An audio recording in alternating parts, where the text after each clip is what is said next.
дай контрольную твою. Третий что ли?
Start. Yeah, sure. So let's get started, okay? Hello. How are you? Good start. Good. You all are happy to be here, I'm sure. It's a nice day outside. Thank you for coming and not playing in the sun and the nice weather that we have today.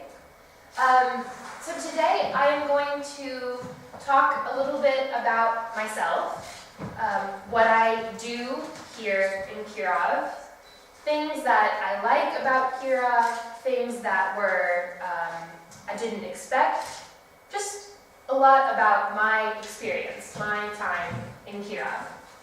As you all know, my name is Renee Slawski. Just a bit of information, Renee is a French name. Slawski is Slavic of some sort. My father's family was probably from Poland a long time ago, and then they moved to America a long time ago. So my last name is Slavic, Polish, mix, and everyone always wants to say Renee Slawskaya. That's not correct. Slawski. So let's get started. Can you all understand? All right? Slower, faster? It's fine. Slower? No, good. So a little bit about me. I am here with the Fulbright program, Fulbright scholarship. Fulbright is a great program that is all about academic exchange between the US and every country, including Russia. I am one of 28 English teaching assistants. I got a little laser. English teaching assistant. ETA, as for short. So my job is to work at the university, Vyatka State University, as an English teacher. Okay? I arrived here in September, last September, and I will leave in 3 weeks. I will go back home. So this time has gone by very, very quickly. But the Fulbright is a really good way to have exchange, academic exchange. As I said, I am one of the English teachers who have come, and there are 70 Russian researchers, Russian students, who have gone to America to continue to do their research or to get a master's degree. So it's a great program. Fulbright is why I'm here. I'll talk a little bit more about that in a moment. I live in Knoxville, Tennessee, with my family. That's where I'm from. I don't have it with me. I usually have a map of the U.S., but Knoxville, the state of Tennessee, is in the southern part of the U.S. the southeast part. Okay. So it's very warm all year. Very warm, nothing like here. I'll talk more about this in a moment. So I live in Knoxville, Tennessee. I attended Wake Forest University, and here's a picture of my campus. It's a really, really pretty campus, very nice. Wake Forest University is in Winston-Salem, North Carolina, which is just one state to the east of Tennessee. While I was there, I studied political science, Russian language, and journalism. Okay, political science was basically just international politics, how nations interact, how they work with each other. And I just graduated in May 2013, so last May, almost 1 year ago today, which is crazy, really. So that's my university. It's a little bit about myself. Why did I choose to study Russian? I get this question very often. People say, but you could study French or Spanish or any other language. Why Russian? It seems very strange, right? Some people say. And really, it's not strange at all. I started learning Russian when I entered my university, Wake Forest. Before that, I was learning French. So I started learning French. And I wanted to try something different. I was also very interested in ballet. I love ballet. Since I was really little, I went to ballet classes, and I loved to watch ballet. I would watch videos of Mikhail Baryshnikov and Anna Pavlovna and all these people. And I've just been very interested in ballet since I was really little. And I thought, I want to learn another language. I don't want to learn French anymore. I really like ballet. Russian would be challenging. It's a very difficult language to learn. And I met the professors at my school, and they were really great guys. I really liked them. I heard good things about the program, so I began to learn Russian. And I've been learning it for 5 years. My Russian is very bad, but I'm working on it. I practice, I try to learn more. As I said, it is very difficult language. Like, really, really difficult. English and Russian are opposite languages almost in some ways, and it's very, very hard to learn some of the grammar and stuff like this. So that's why I study Russian, really. It's because of ballet, and I wanted to try something different. Can you say something in Russian? Да, я могу сказать что-то по-русски. Да. Конечно, я здесь живу около 9 месяцев. Тогда я могу говорить очень плохо. Yes. I studied at my university. But it's hard to speak sometimes. Why did I choose to come live in Russia? Or another way, why did I apply for the Fulbright program? Really, after I graduated, I wanted an opportunity to immerse myself in Russian culture. I had done a program during the summer in St. Petersburg. It was only 2 months, very short time, and St. Petersburg is a big city, right? So I really thought Fulbright is a fantastic, really good way for me to come and live in Russia and really live not in a big city, in a normal, medium-sized city. I'll talk about Kirov in a little bit. So this actually is my 3rd time in Russia. As I said, I was in St. Petersburg for a summer school, and before that, I came with my family in 2009, also in the summer.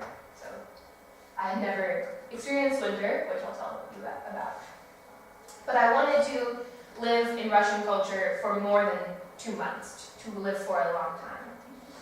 I wanted more practice with Russian language, of course. You know, it's very different learning Russian in a classroom in America than being and living in Russia and trying to communicate with the conductor on the bus about which stop I need to get off on. It's very different. So I really wanted to be in Russia to do this kind of stuff, to be forced to do it, really. Cultural exchange is another one. I really love the idea of me coming to Russia, to this town of Kirov, city of Kirov, and sharing my culture with you all. And the people from Russia who have gone to the US will do the same. They are sharing their Russian culture with people in the US. And I love this idea. I said I really want to represent my country and I want to talk about my country and my culture. So I love that idea. I was really interested in doing that. I also wanted to just go abroad after college.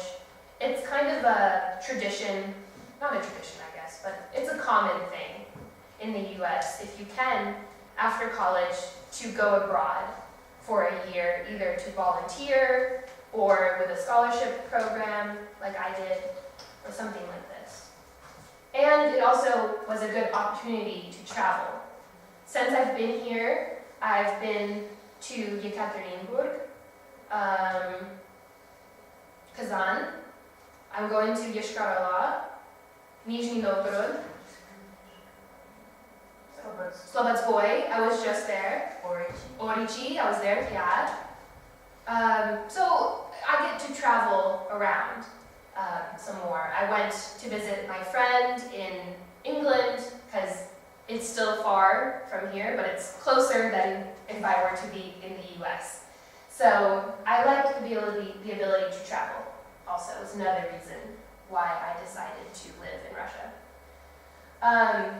And like it kind of goes along with cultural exchange, I wanted to talk about the US. I wanted to share my experiences, inform, educate people, all of this kind of stuff.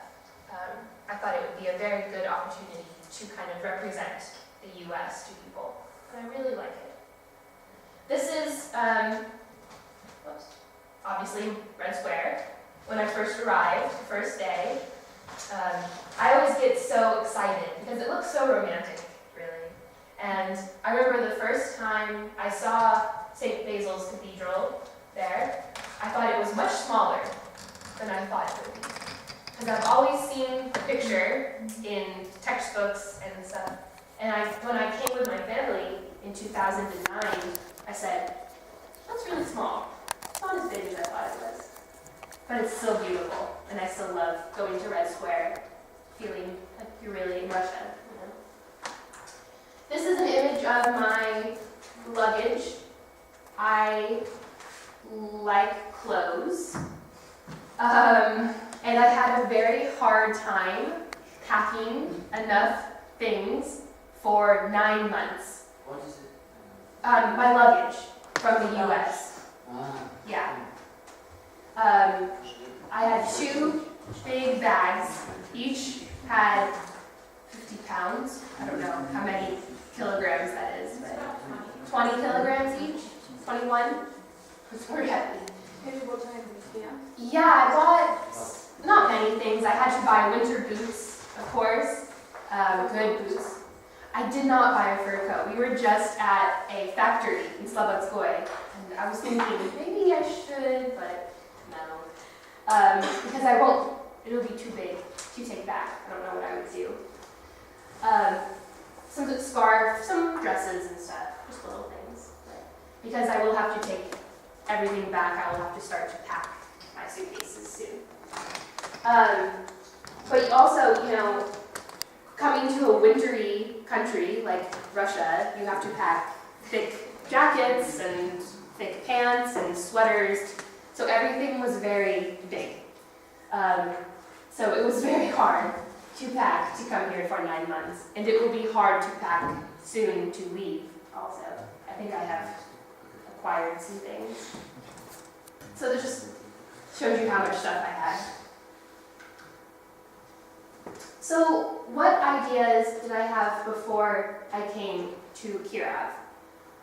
As I said, this is not my first time in Russia, and I did study Russian literature, culture, language, and everything, politics, when I was in university. So I had some ideas. I wasn't totally, I didn't know, I knew some stuff. And like I said, I was living in St. Petersburg for a summer. I did know that it would be different living in Russia than learning about Russia in a classroom. I expected that, and it has been. I did think I would be the only foreigner. I thought I will be the only one not from Russia, and I am very wrong because all of these people, except for these two, are from foreign countries. There's Sam and I here, the two Americans. Yulia Diash is from Indonesia, some of the guys from Sudan and Iraq and Tajikistan. Antonio is from Italy. So really, at the university, there's people from all over the world. And I was very pleased to know this because that way we could have more cultural exchange. Just a couple of weeks ago at Vyatka State University, where I teach, there was a international week where each country got to have a time where we could present, make a presentation. I did a game about America, and we sang I'm from the South, as I said, so we sang an old Civil War song from the Confederacy. It was really cool. It was really great. The guys from Sudan, they did some poetry. The men from Tajikistan did some dancing. It was awesome.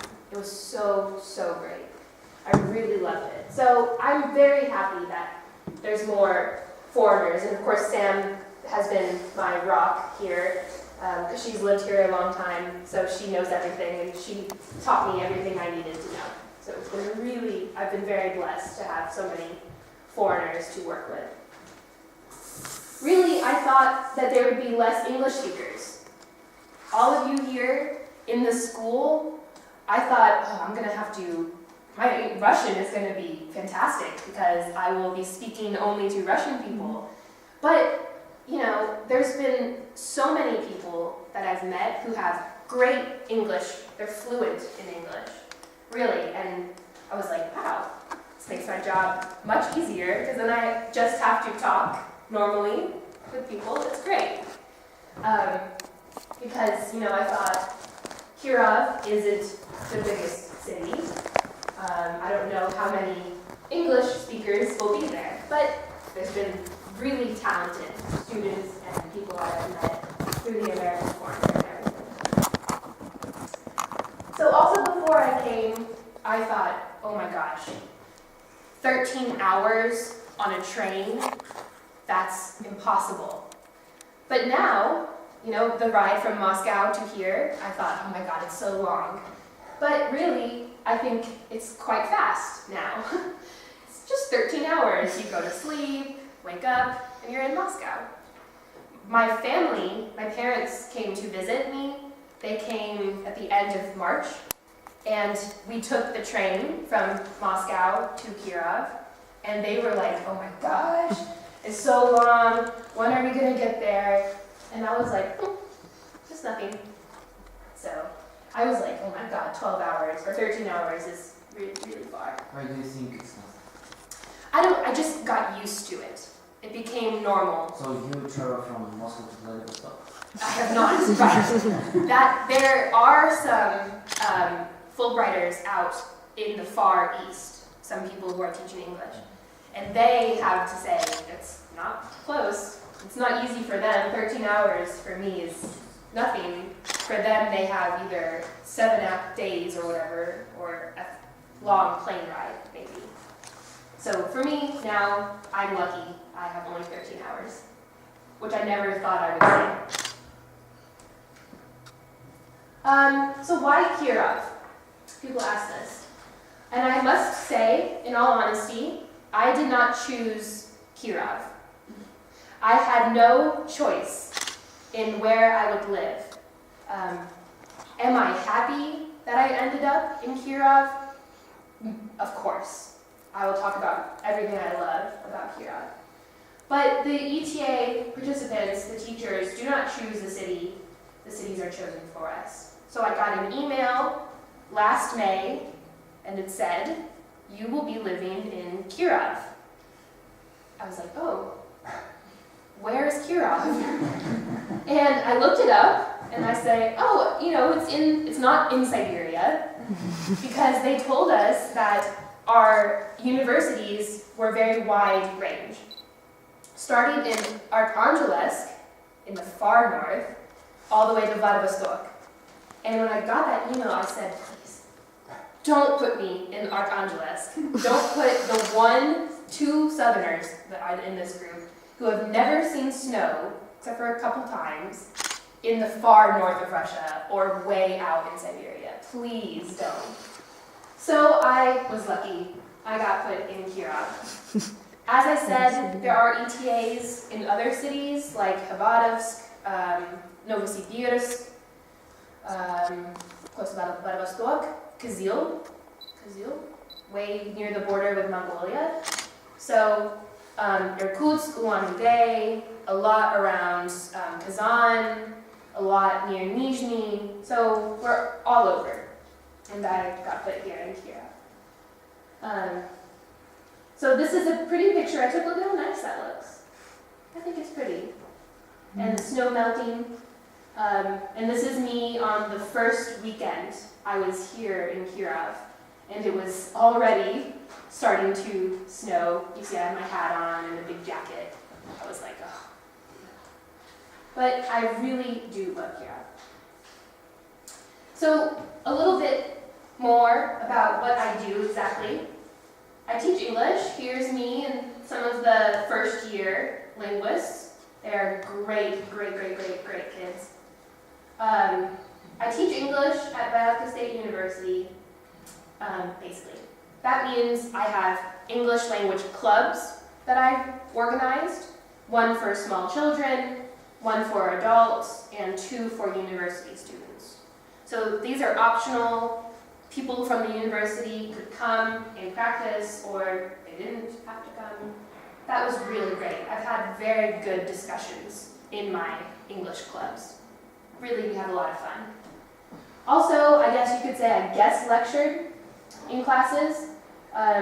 All the other English teachers in the Department of Foreign Languages at the university would write in my schedule that they wanted me to come to their class to talk about my state, or movies, American movies, or music, or just about myself, to practice, have the students practice listening and speaking with the native speaker. So I kind of made rounds to all the different English classes at the university. And basically I just served as a native speaker, kind of for everyone. Helped teachers, helped students. That's my job. Which is easy for me.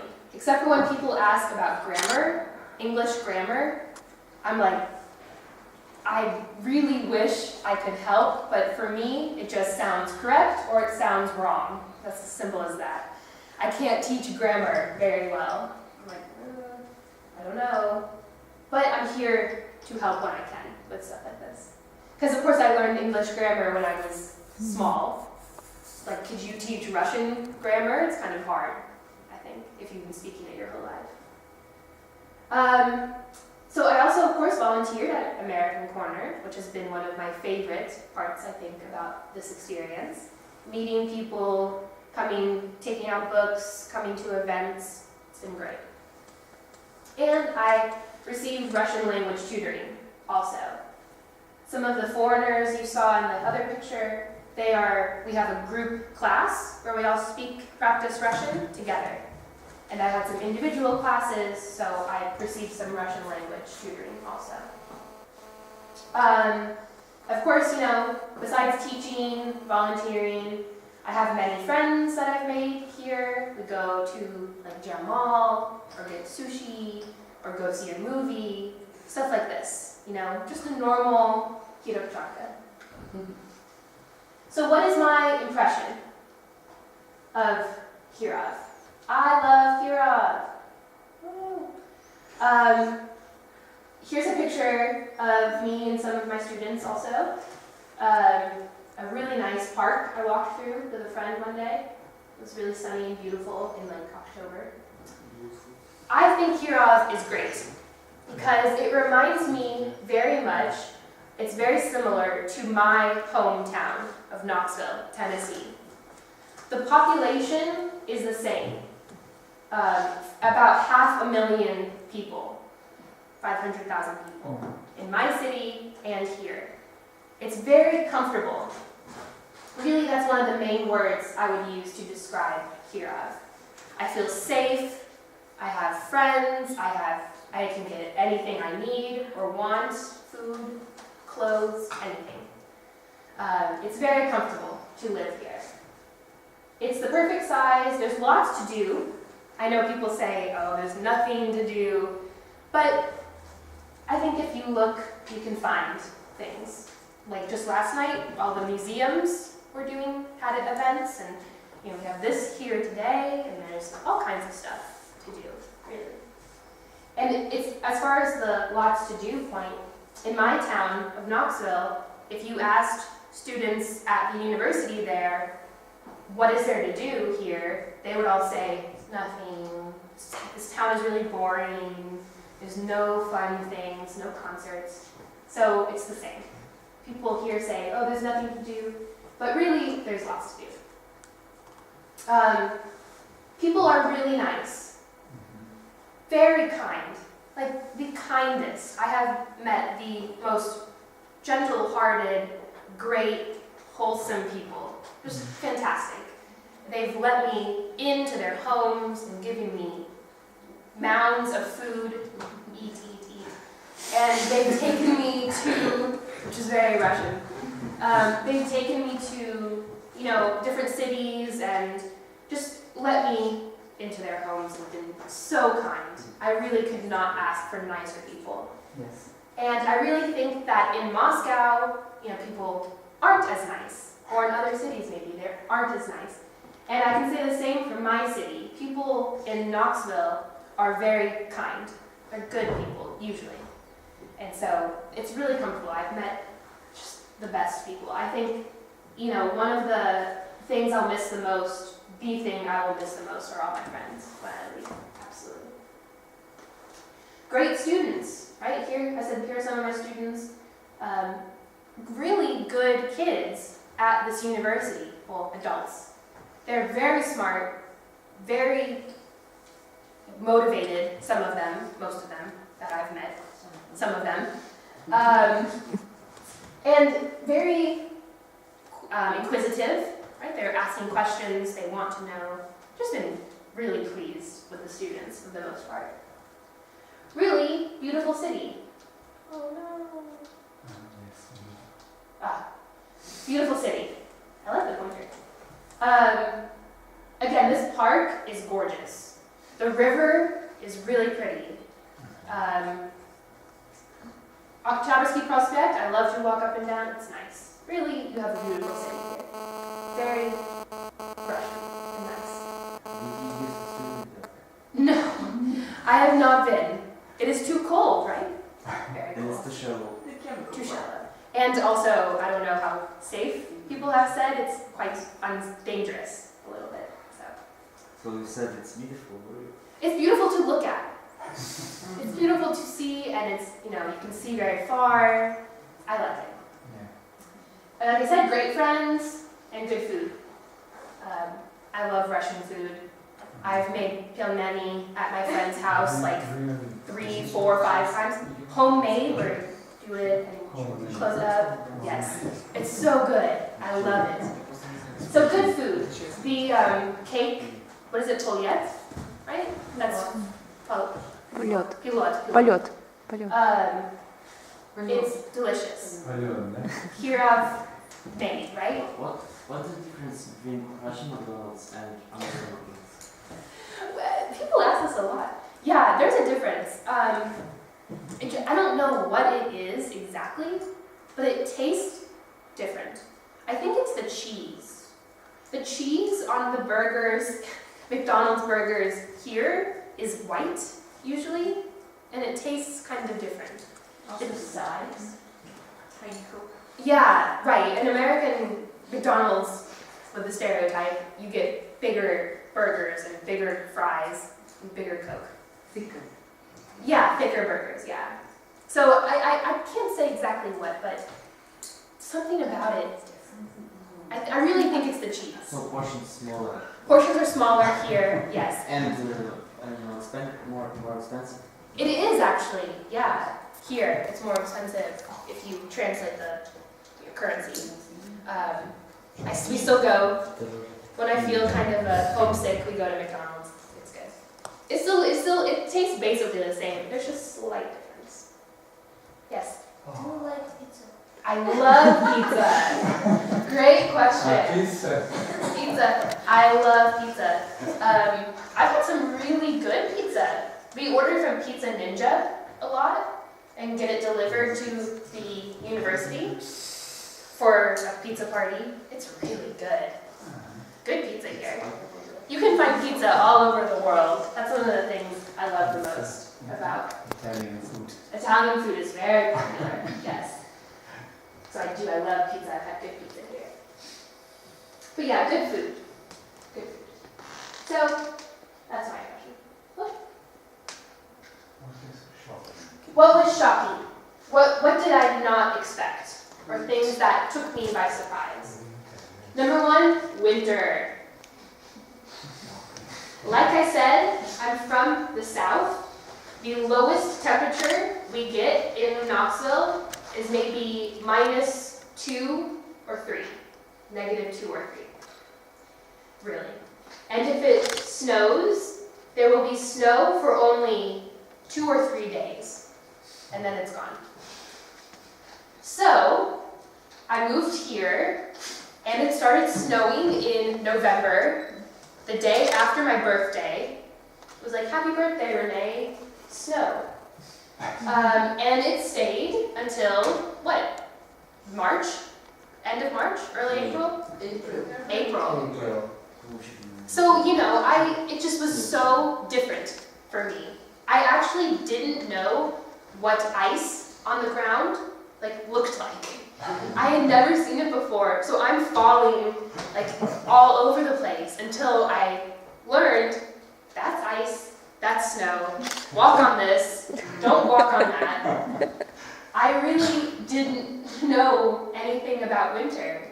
I had to buy some good winter boots.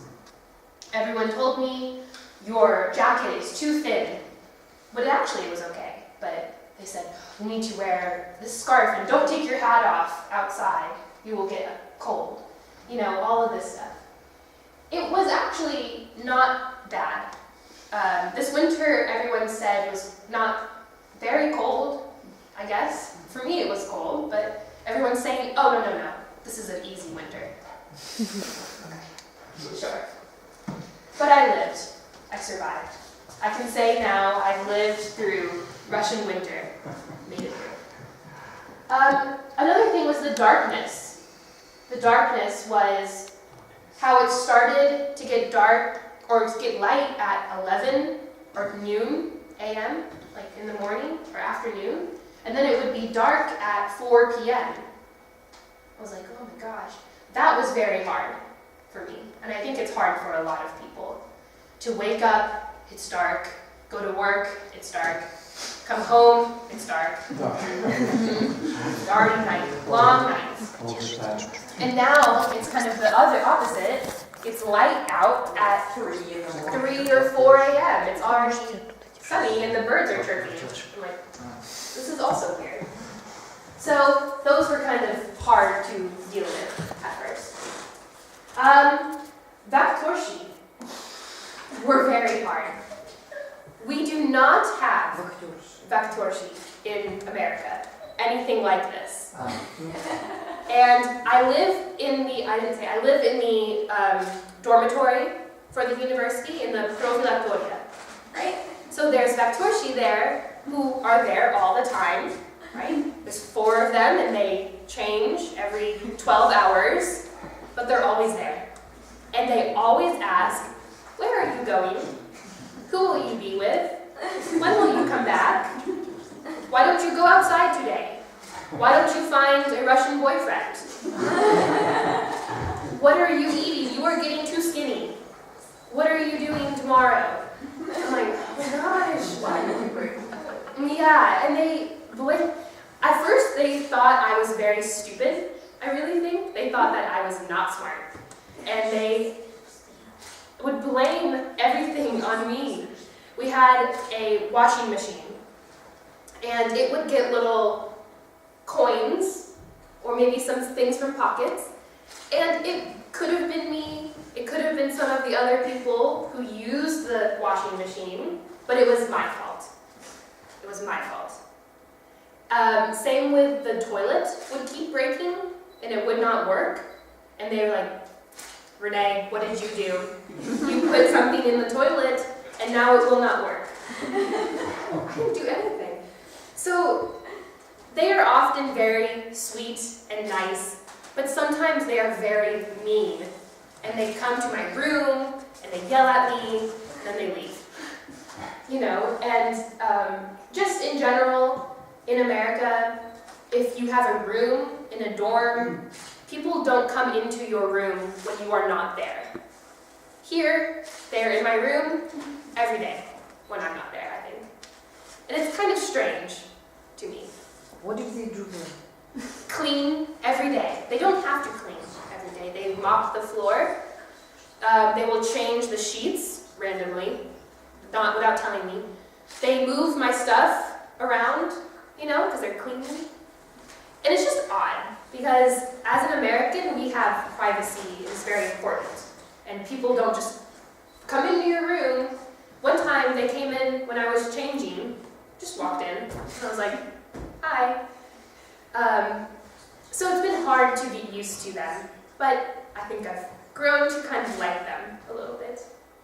But most of the other Americans around the country say, the Vaktorshi are giving me a hard time again, or they yelled at me for this now. It's just very odd to us. I guess also kind of with Vaktorshi is just Russian babushki in general. Russian babushki and American grandmothers are nothing alike. They're opposites, really. American grandmothers are usually very quiet, very sweet, don't want to bother you, you know, they'll get out of the way. And Russian babushki are like, they run this country. I feel like they are in charge, really. They run the country. I think Putin might be listening to his grandmother for all of his decisions. And they're much more assertive, very aggressive, on the bus, right? Taking the bus, I'll talk about. In the grocery store, in lines in general. If you get in front of a babushka, she's gonna be like, yelling and screaming in Russian, and I'm like, I'm sorry. So kind of this babushka figure is very important in Russia, and it's hard to get used to, because we don't have these in America, really. So Vaktorshi and babushki are kind of shocking. The language or cultural barrier, of course, you know, there are some, yes. American dedushki and Russian. They are more similar, I think. Yeah, they are both kind of, I don't know what the word is. What? Calm? Calmer. Yes, much more calm, Calm. much more stable, let's say. Babushki are like, woo, all over the place, and Russian grandfathers and dedushki are very like, just going along. They're much more similar. That's a really good point. Good point. So the language cultural barrier was quite something to get used to. There are some words that don't translate into Russian or English. Just trying to explain using very little Russian. Cultural barrier. There's some difference in gender norms. Or like fashion. I feel like Russian women are very fashion conscious, right? And I carry my big backpack around everywhere, and everyone's like, why don't you get a purse? Be like a normal Russian girl. And I'm like, no. I have these big boots that I wear when it's really wet outside. They look like work boots, but they're really good work boots. And everyone's like, what are those? So, you know, some cultural differences like that were shocking to get used to. What other ones? I don't know many others. And you told once about Russian drivers, that they do not wait for you to come. That's been really annoying. If you are crossing the street as you are walking, in the US, cars will wait for you to get from one side to the other. In Russia, they zoom in front of you or behind you, or they're like waiting for you to go across, and then as soon as you get across, and they go by. This was very annoying. I really feel unsafe sometimes walking, just because drivers are much more crazy here than in the US. In the US, we have many more rules. We have the same rules. Just no one follows them, right? I love to drive. I find it fun. I would never drive in Russia. I would be so scared. I could not do it. So I take the bus. Did you drive a motorcycle? No, I have never driven a motorcycle. One of our good friends, he loves motorcycles. But I take the bus. This has actually become one of my favorite things to do, if it's not bad traffic, which happens every day, always traffic jams. But I've never taken a bus very often, of course the school bus when I was little. But taking the bus, paying the conductor, everything, it's become kind of fun, actually. How did you communicate with conductors? I could get by with that little Russian. If I had to ask about a stop, I could say at least that much or something. But sometimes they yell at me for having too big of a backpack, and I'm like, "Need funny arm," or something. Even though I do understand, but I'm just like, I don't know. And then they just leave me alone. They're like stupid American. Homesickness. I guess I really haven't had it very bad. My family did come to visit. It was the most hard to not be home for Christmas. I was here because I wanted to be here for Russian New Year's. And it's so far to travel to get back home. It's like 3 days traveling. So I stayed here, and it was kind of hard to see my family on Christmas Day. They're so happy. I'm like,